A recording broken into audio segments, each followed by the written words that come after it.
Hello, good morning dear student. तो आज के इस लेक्चर में हम लोग बात करेंगे आरएल सर्किट के बारे में। सॉरी।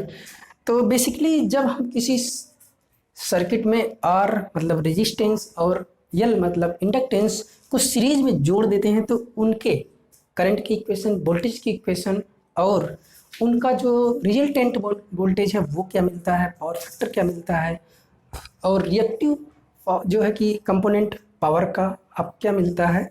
तो इसको स्टार्ट होने से पहले हम जो है कि तीन पॉइंट पे बात कर लेते हैं। तो पावर की बात करेंगे तो बेसिकली जो पावर होती है हमारे इलेक्ट्रिकल में तीन तरीके की होती है।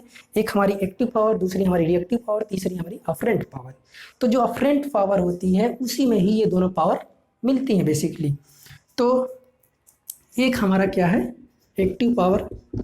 ओके, एक्टिव पावर वो पावर होती है जो हमारे सिस्टम में यूज होती है, जिसको हम यूजफुल पावर भी कहते हैं। ओके, यूजफुल पावर जिसका हमारे इलेक्ट्रिकल के सिस्टम में क्या है, यूज है, इसको हम कहते हैं एक्टिव पावर। इसको हम पी से रिप्रेजेंट करते हैं। पी इक्वल टू, इसका फार्मूला होता है V I cos phi. P equal to V I cos phi और इसकी यूनिट होती है वाट, किलोवाट, मेगावाट। ओके, इसको हम इसमें क्या करते हैं, मेजर करते हैं। ओके, तो किन किन चीज़ों को, कौन से कंपोनेंट हैं जो हमारी एक्टिव पावर को लेते हैं। जैसे हमारा बल्ब हो गया, इंसिडेंट टाइप का बल्ब हो गया, हीटर हो गया, मोटर हो गया, ये हमारी एक्टिव पावर को क्या करते हैं, लेते हैं, यूज करते हैं, कंज्यूम करते हैं। ओके, और नेक्स्ट हमारा है रिएक्टिव पावर। ओके, क्या है, रिएक्टिव पावर। रिएक्टिव पावर आपकी यूजलेस पावर होती है। ओके, यूजलेस पावर होती है जिसका हमारा सिस्टम में कोई यूज नहीं होता, फिर भी हमारे सिस्टम में आ जाती है और ये हमारे सिस्टम में डिस्टरबेंस पैदा करती है। जितने हमारे इलेक्ट्रिकल कंपोनेंट हैं उनमें जो है कि डिस्टरबेंस पैदा करती है। ओके, तो इसको हम रिप्रेजेंट करते हैं क्यू से। क्यू इक्वल टू हम कहते हैं V I sine phi. Okay, V I sine phi और इसको किस यूनिट में मेजर करते हैं, तो इसमें इसको हम मेजर करते हैं वी ए आर, के वी ए आर, ठीक, एम वी ए आर, इसमें हम मेजर करते हैं। तो जो हमारी रिएक्टिव पावर है उसको हम अपने सिस्टम से डिसअपेयर करने के लिए, गायब करने के लिए हम क्या करते हैं, जो है कि कैपेसिटर का यूज करते हैं। ओके, जैसा कि आप किसी भी सब स्टेशन पे जब जाते हैं तो वहाँ पर देखते हैं कि एक आपका स्पेशली कैपेसिटर बैंक यूज किया जाता है। ओके, कैपेसिटर बैंक यूज किया जाता है किसके लिए, जो हमारी रिएक्टिव पावर उसको एब्जॉर्ब करने के लिए। ओके, तो नेक्स्ट और लास्ट पॉइंट है इसमें आपका अफरेंट पावर। क्या है, अफरेंट पावर। अफरेंट पावर आपका इन दोनों का मिक्सचर फॉर्म होता है। इसको यस से रिप्रेजेंट करते हैं। यस इक्वल टू हम कहते हैं वी आई और इसकी यूनिट होती है we A, K V A, K V A, M V A. Okay, तो जैसे आपका ट्रांसफार्मर है, ये इसकी यूनिट होती है K V A, M V A, V A. Okay, तो और अल्टरनेटर की भी यूनिट हमारी K V A, M V A में ही बेसिकली की जाती है। तो अब इलेक्ट्रिकल की चीज़ें हैं तो थोड़ा सा दिखाई कम देती हैं, लगने के बाद महसूस बहुत तगड़ा होता है। ओके, तो इस चीज़ को अब जैसे समझ में नहीं आएगा चीज़ें कि एक्टिव पावर एक्चुअल में होती क्या है। एक्टिव पावर जैसे कि हमने बताया कि आपके जितने भी इलेक्ट्रिकल के कंपोनेंट हैं वो एक्टिव पावर को लेते हैं और हमारे जो सिस्टम में रिएक्टिव पावर है वो आकर डिस्टरबेंस पैदा करती है। ठीक है, और जो आपकी अफरेंट पावर है या कई दोनों पावर्स का क्या होता है, मिक्सचर होता है। ओके, तो इस चीज़ को जैसे अगर आप दैनिक जीवन के एग्जाम्पल से अगर आप जो है कि जोड़ते हैं तो सिंपली आप मान लीजिए आपके पास एक कोई बॉटल है कोल्ड ड्रिंक की। ओके,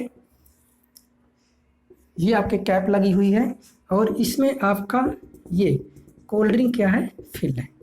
ठीक, तो ये कोल्ड ड्रिंक आपकी क्या है, इसमें फिल है। तो जब कोल्ड ड्रिंक आपकी इसमें फिल है तो ये आपका ये यहाँ से यहाँ तक का पार्ट, और जब आपकी कोल्ड ड्रिंक क्या होती है, ठंडी हो जाती है, उसको चिल्ड करते हैं, तो जब आप उसको सेक करते हैं, सेक करने के बाद यहाँ पर आप देखते हैं कि कुछ झाग भी आ जाती है, झाग। ठीक, तो जो आप कभी आप झाग पीते नहीं, पीते एक्चुअल में है, जो लिक्विड फॉर्म होता है, तो जो पीने योग्य है उसको हम कहते हैं एक्टिव पावर, एक्टिव पावर। और जो पीने योग्य नहीं है, जैसे ये आपका जो झाग है ये पीने योग्य नहीं है, तो इसको हम कहेंगे रिएक्टिव पावर। ओके, और ये जो दोनों का कॉम्बिनेशन है, अगर आप जो है कि जब कोल्ड ड्रिंक को सेक नहीं करते हैं तो आपका एक्टिव पावर रिएक्टिव पावर दोनों क्या होती है, मिक्स होती है, तो इसी को हम कहते हैं क्या, अफरेंट पावर। ओके, तो इस एग्जांपल के थ्रू आप इजीली समझ सकते हैं कि आपकी एक्टिव पावर क्या होती है, रिएक्टिव पावर क्या होती है, अफरेंट पावर क्या होती है, और ये हमारे सिस्टम में किस तरीके का अपना बिहेवियर दिखाती हैं। ओके, तो अब जो है कि हम बात करते हैं किसकी, अब हम बात करेंगे आरएल सर्किट के बारे में। ओके, जिसको स्क्रीनशॉट लेना है ले सकता है वीडियो को पॉज करके। ओके, तो अब जो है कि आरएल सर्किट, तो जो आपकी आरएल सर्किट होती है उसमें हम क्या करते हैं, एक रेजिस्टेंस और जो है कि एक इंडक्टर का सीरीज में कॉम्बिनेशन बनाते हैं। ठीक, तो हम इसकी डिफिनेशन कहेंगे कि a circuit which containing a resistance and a inductance in a series combination which is connected to the AC source is called the RL series circuit। Okay, तो मान लीजिए आपके पास ये R है, ओके, और ये आपका कोई इंडक्टर L है, ये आपका R, ये आपका L, और इसको हमने क्या किया, एक AC वोल्टेज सोर्स से हमने इसको सीरीज में जोड़ दिया। ओके, तब हम क्या कहेंगे, जो इसके क्रॉस वोल्टेज ड्रॉप है वो वोल्टेज ड्रॉप वी आर है। ओके, और जो इसके क्रॉस वोल्टेज ड्रॉप है वो वी एल है, और यहाँ पर जो अप्लाइड वोल्टेज है V equal to V M sine omega T है। इसको आप कैपिटल V से भी रिप्रेजेंट कर सकते हैं, कोई इशू नहीं है। ओके, और इसमें जो करंट फ्लो हो रही है वो आपकी I है, और अगर आप कहते हैं यहाँ पर करंट आई आर है, यहाँ पर आई एल, तो सीरीज में आपको पता होना चाहिए कि करंट क्या होती है, सेम होती है, और पैरेलल में आपका वोल्टेज सेम होता है। सीरीज में आपका वोल्टेज डिफर होता है और पैरेलल में आपका वोल्टेज सेम होता है। ठीक, तो हम यहाँ से कहेंगे क्या, जो हमारा इंस्टेंटेनियस वोल्टेज है, instantaneous voltage V equal to V M sine omega T. Okay, तो अब जो है कि हमको करंट की वैल्यू निकालने के लिए हमें क्या करना पड़ेगा, क्योंकि ये हमारी सर्किट आर है और यल का कॉम्बिनेशन है, तो जब हमारे पास सर्किट सिंपली आर थी तो हमारा जो पावर फैक्टर था वो यूनिटी मिल रहा था, और जब पावर और वोल्टेज और करंट के बीच का जो एंगल था वो आपको 0 मिल रहा था, और कोई भी लैगिंग लीडिंग का कॉन्सेप्ट नहीं था।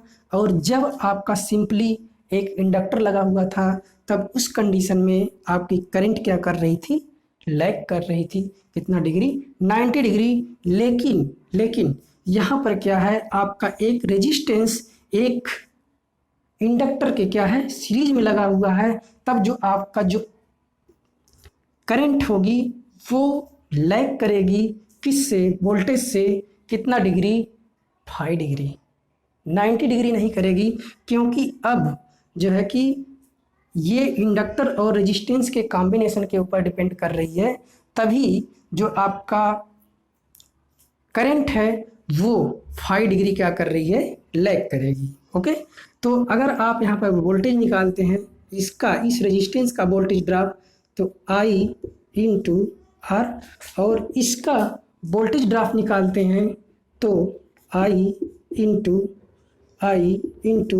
एक्सएल, तो आप एक्सएल इक्वल टू कहते हैं कितना, XL equal to omega L, XL equal to आप कहते हैं क्या, ओमेगा यल। तब अगर आपको ये टोटल वोल्टेज निकालना हो कितना, भी total voltage V equal to, तब आप कहेंगे कि इसका वोल्टेज ड्रॉप प्लस इसका वोल्टेज ड्रॉप। ओके, वेक्टर के फॉर्म में अगर देखेंगे तो अगर आपको यहाँ का वोल्टेज ड्रॉप चाहिए, मतलब यहाँ का अगर वोल्टेज ड्रॉप आपको पता है V, तो यहाँ का वोल्टेज ड्रॉप क्या मिलेगा, यहाँ का वोल्टेज ड्रॉप प्लस यहाँ का वोल्टेज ड्रॉप वेक्टर फॉर्म में, तो V R, okay, V R plus V L, okay.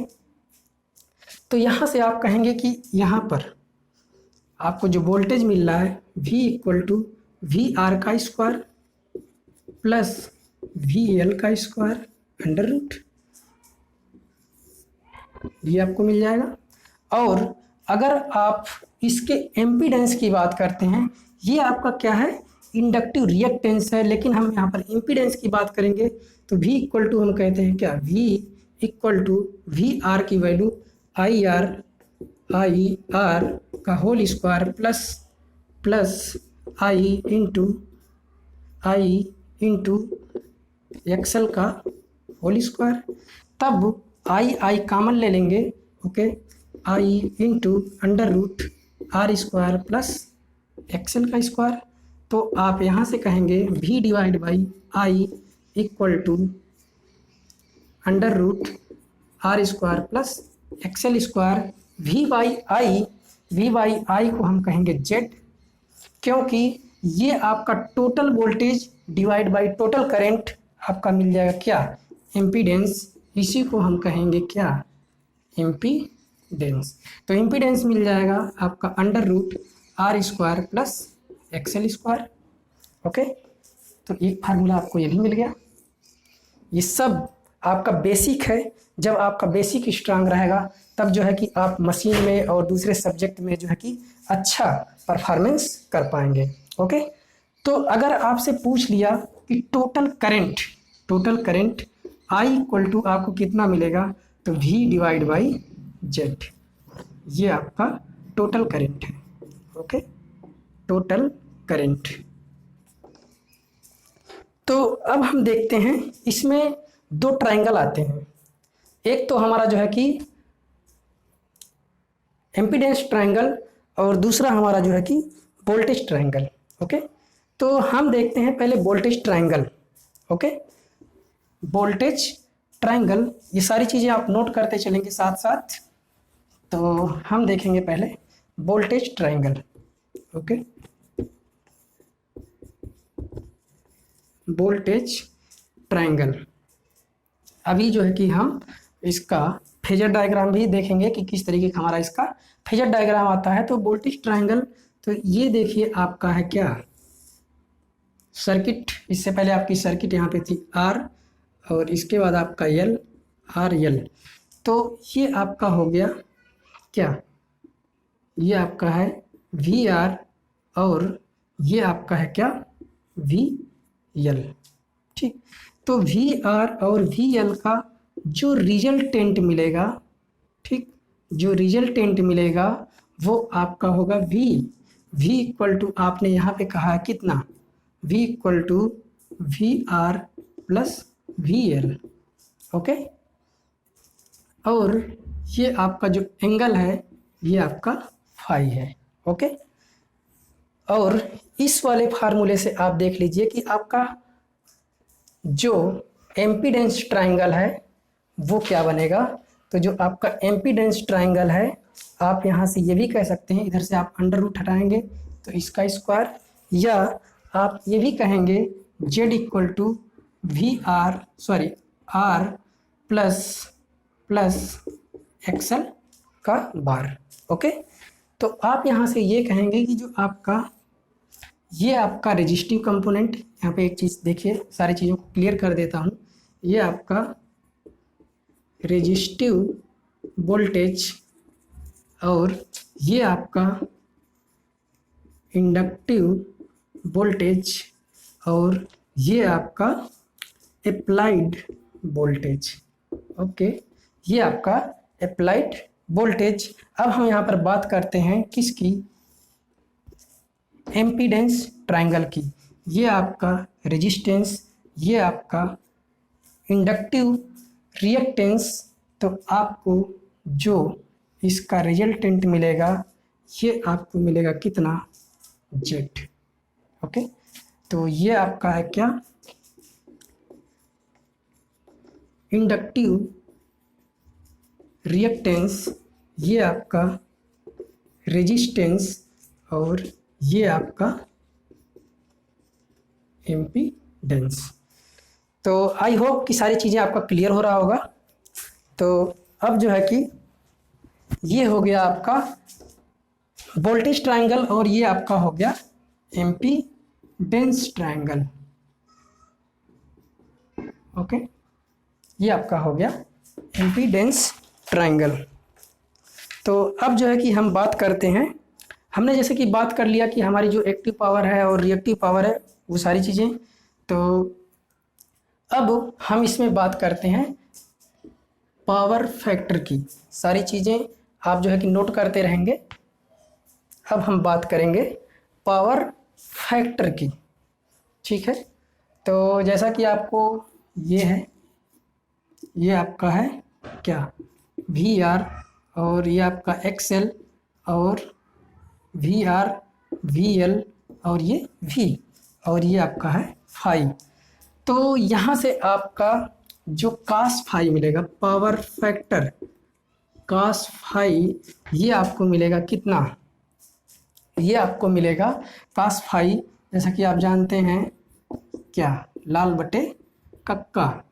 Okay, तो आपका यहाँ से मिल जाएगा cos फाई इक्वल टू आधार बटे क्या, कर्ण। तो आधार आपको कितना है VR और कर्ण कितना आपका V, और आप यहाँ से ये भी कह सकते हैं क्या, cos phi equal to R/Z।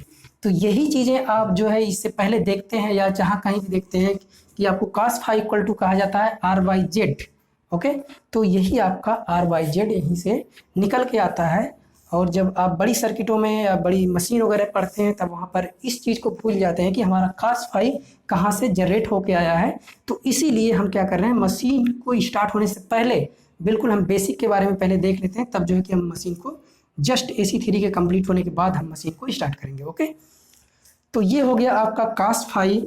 और आपका एक रिएक्टिव पावर फैक्टर आता है साइन फाई। तो साइन फाई इक्वल टू आप कहेंगे क्या, लंब बटे कर्ण। लंब कितना है VL और कर्ण कितना है आपका V, या आप ये भी कहेंगे XL divide by Z। Okay, तो ये तो हो गया आपका पावर फैक्टर और ये आपका रिएक्टिव पावर फैक्टर। अब आप यहाँ से बात करेंगे किसकी, जो है कि एक्टिव पावर। तो एक्टिव पावर आपको क्या मिलेगी, active power VI cos phi.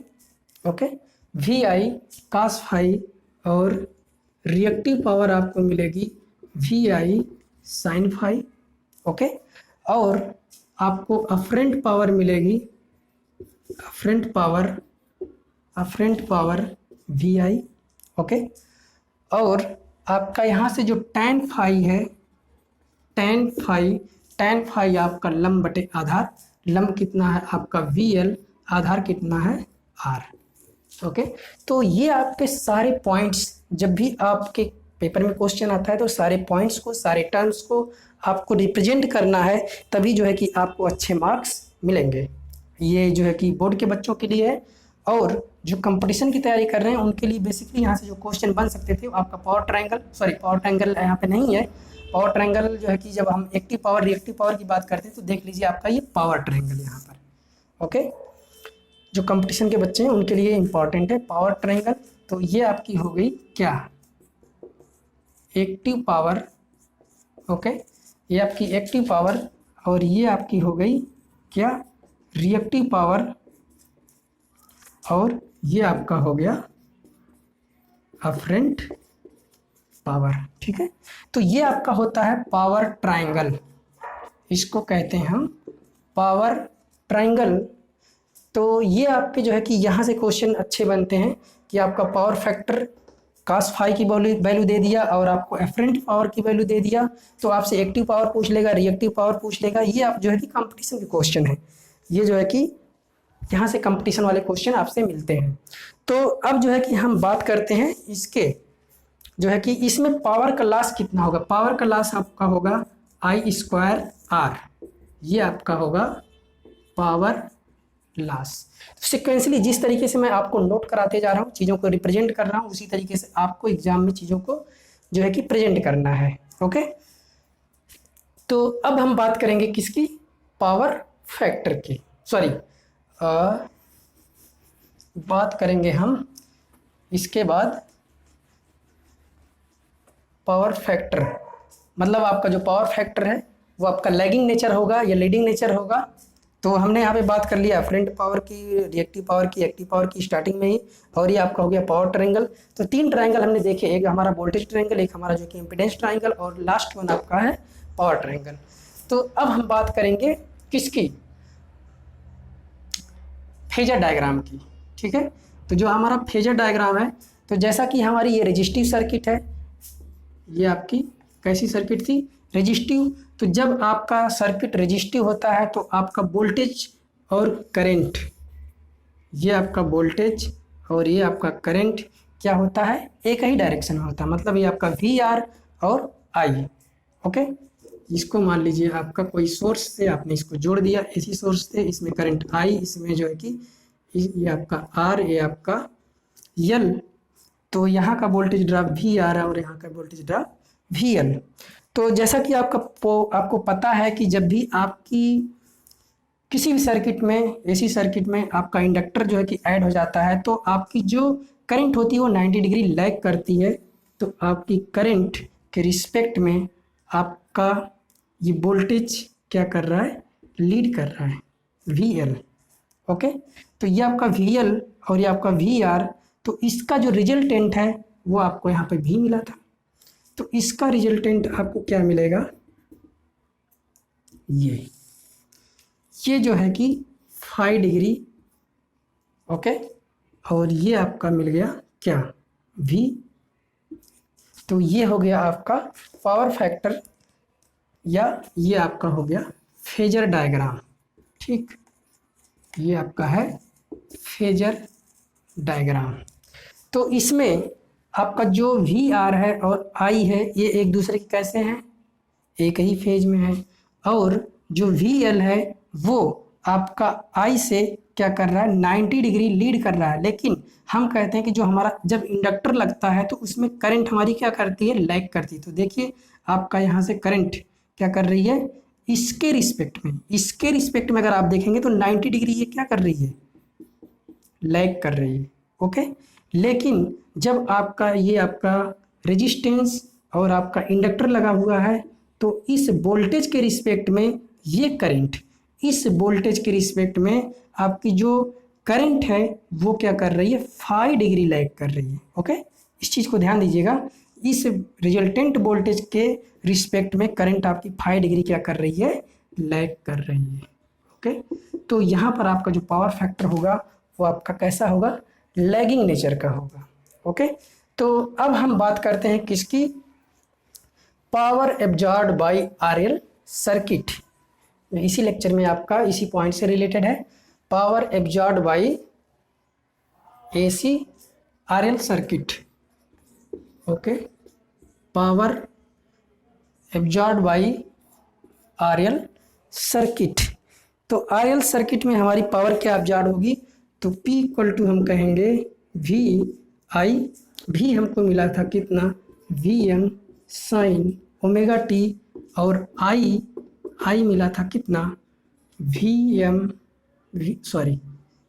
आई M sine omega T plus 5 omega T plus 5। तो देखिए यहाँ पर करंट की वैल्यू को हम क्या करेंगे, पुट करेंगे, तो हमको मिलेगा आई M sine omega T plus 5, okay. तो यहाँ से हम जो है कि इसको क्या करेंगे, वी एम, इसको इस साइड लाएंगे, तो V M I M sine omega T into sine omega T plus 5, ठीक है। तो इसको हम क्या करेंगे, 2 से अगर मल्टीप्लाई कर दें और 2 से डिवाइड कर दें तो ये आपका ट्रिग्नोमेट्री का फंक्शन बन जाता है, और इसको सिंपली हम सॉल्व करते हैं, कितना, V M I M divide by 2 and cos 5 cos phi plus v plus cos 2 omega T plus cos 2 omega T plus phi. ठीक है, तो इसको हम क्या करेंगे, इसको अंदर मल्टीप्लाई करेंगे। तो जब हम इसको अंदर मल्टीप्लाई करेंगे तो हमको मिलेगा कितना, V M I M divide by 2 cos phi plus 1/2 V M I M इसके बाद cos 2 omega T plus phi, और इसको इंटीग्रेट करेंगे 0 से लेकर 2 पाई तक।